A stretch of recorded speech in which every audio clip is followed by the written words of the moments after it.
Welcome back, as the scene opens at Basildon Police Station, where the situation quickly highlights a pattern that many careful drivers find hard to ignore. The auditor notices police vehicles sitting on double yellow lines, a restriction that normally applies to the public unless there is a clear emergency. And this moment sets a serious tone from the very start. The question of authority and fairness becomes impossible to ignore, as the badge appears to allow a level of convenience that others would never get away with.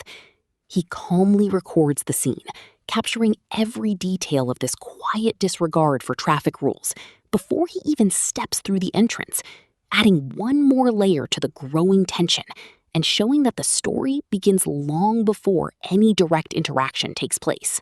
I'm at Basildon Police Station, and all I see is an influx of police cars parked on double yellow lines. Look, SRO7, protecting and serving Essex, not very well on double yellow lines. SRO4, parked on double yellow lines.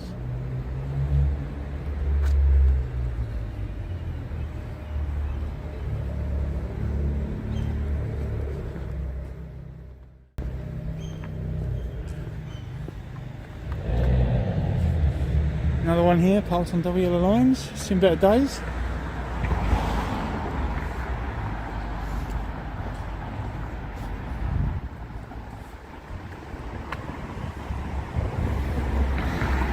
Got a knife bin out the front.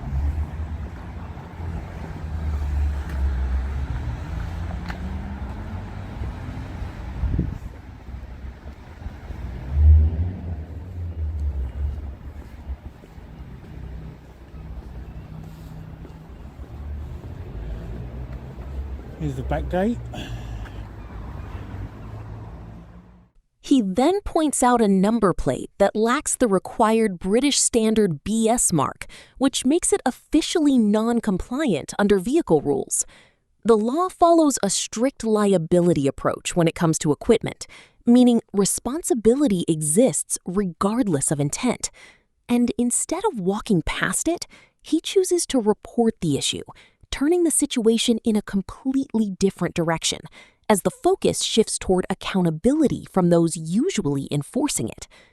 The moment an officer realizes the civilian is not there to be controlled, but is instead observing their conduct, the tone changes quickly, and a defensive attitude begins to surface almost instantly, adding another layer of tension to the encounter.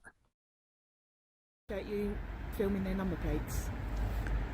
I don't appreciate them driving around with illegal number plates. By all means, go inside and speak to someone Yeah. about it.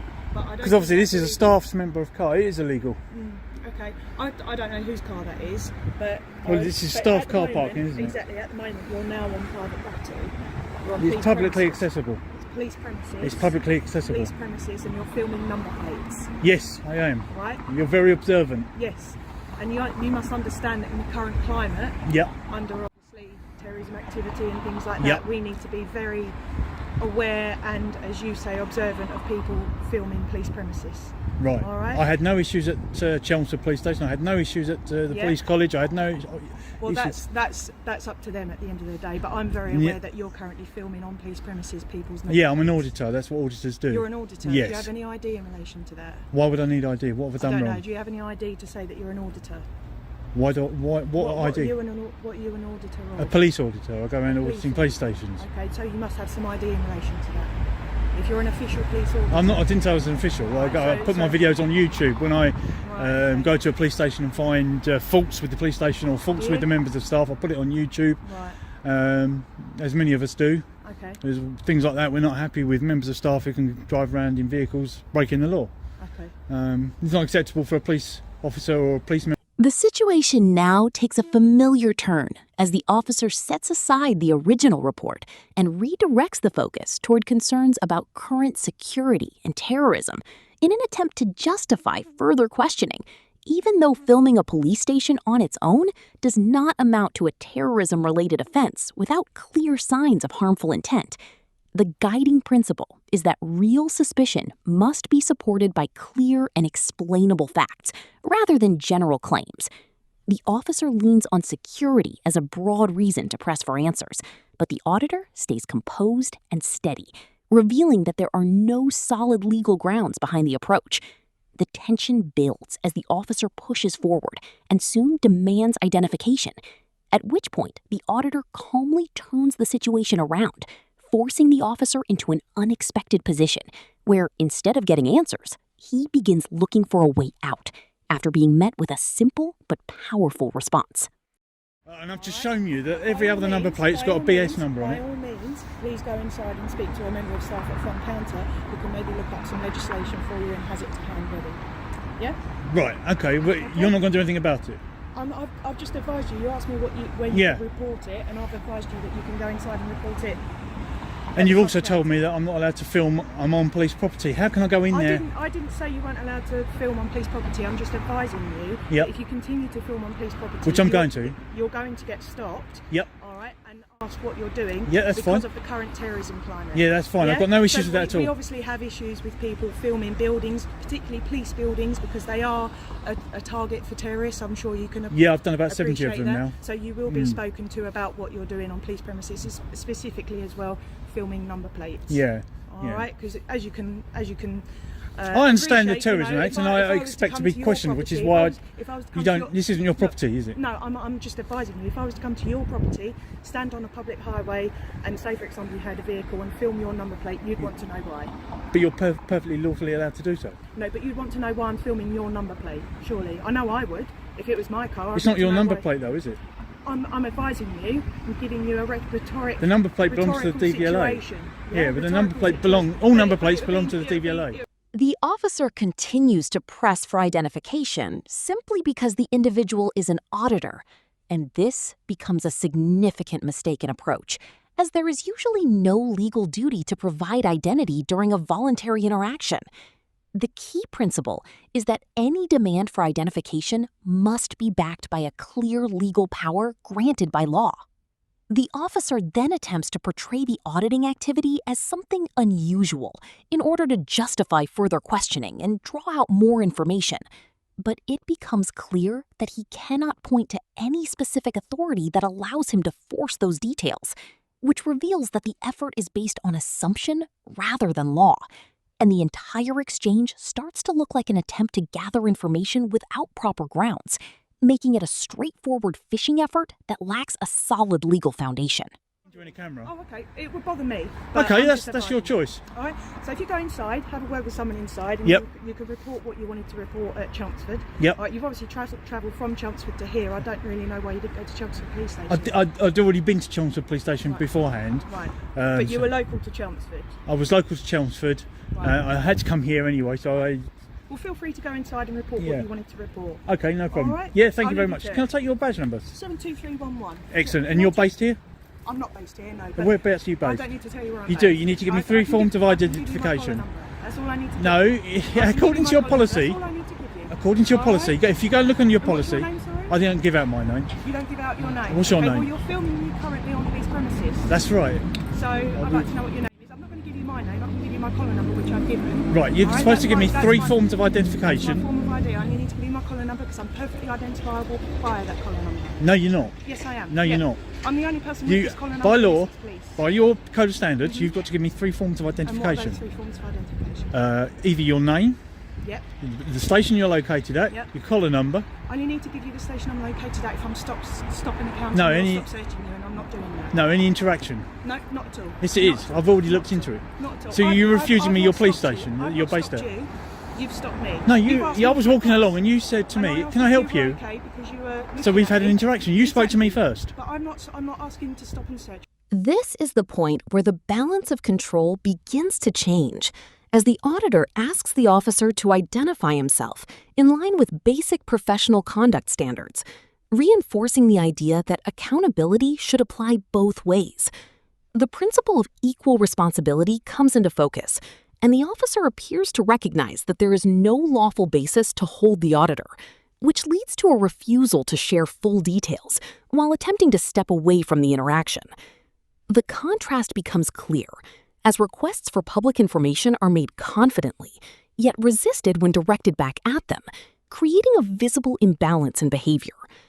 And as the situation unfolds, the officer chooses to walk away once the sense of authority fades, showing how quickly the tone shifts when legal ground is no longer present, adding a final layer to the exchange that reinforces the central point of the encounter. You're trying to hide what police... police... collar number, that's all you need. Why are you hiding what police station? I don't need to, because that's all That's arrogant. It's not arrogant. It is. That's all I need to give you. It is. There's no need for Are you it. going to give me your name? No. Okay, alright. Are you going to give me your name? I don't need to. I'm going to go inside. I don't need to either, so don't bother asking. Yep. Alright? And just, if you would like some help, you know where they are. Yeah, I'm just going in. There was somebody in there just now.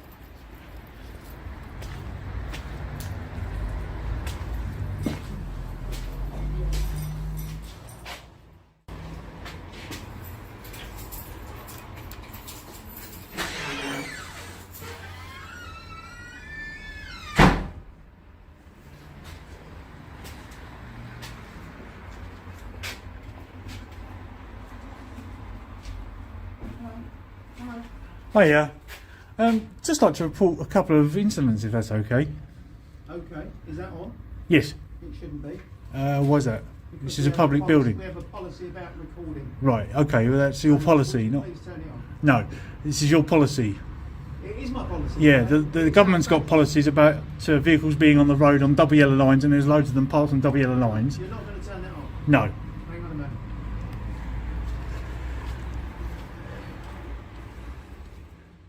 The auditor then steps into the inquiry office to continue with the report, and this space is typically open to the public, even though staff sometimes blur the line between what feels comfortable and what is actually lawful.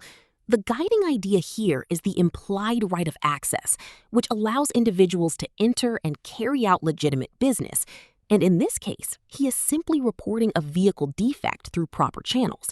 But the focus quickly shifts away from the report itself as the presence of a camera starts to draw attention and becomes the main concern, overshadowing the original issue and changing the direction of the interaction as the response centers more on being recorded rather than addressing the reported problem.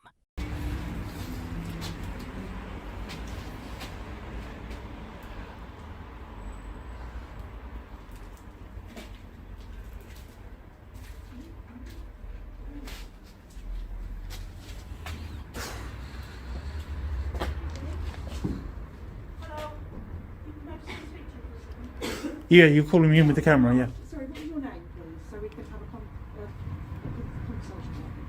conversation? You can call me Isaac. Isaac, okay, you can call me PC Bush, alright? Isaac, there is a notice that says there is no filming that is allowed on police station. Yep. There are people in here that wish to report crimes. I'm not getting them on camera. Speak to police officers. I've got a job to hear you through the... Okay, you are not allowed to film in this police station. There is a notice that says that. Where's that? Okay, it's up all around, okay? Right, I just want to report a couple of incidences. Alright, so you are not allowed to... Yeah, that's a policy, that's not a law. I'm allowed to film in public. Under Section 33 of the Criminal Justice Act 1972, I'm allowed to film in public. In the public place you can, you cannot film in this police station.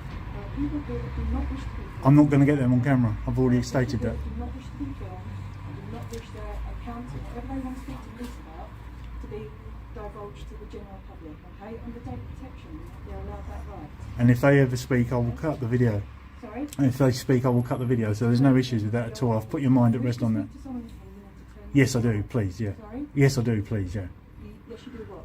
Want to speak to somebody? Right, okay. The staff member then refers to internal policy in an attempt to stop the recording, and this brings out an important distinction, as such policies are meant to guide employees rather than control members of the public. While the public is governed by legislation and established law, the core principle here is that internal rules cannot override legal rights. The auditor calmly asserts his lawful presence, and this leads to a standstill where neither side backs down. The staff member seeks compliance based on position and authority, but the auditor remains firm, relying on legal entitlement and refusing to be pressured by internal instructions that do not carry the force of law, adding further tension to the situation as the gap between policy and law becomes more visible.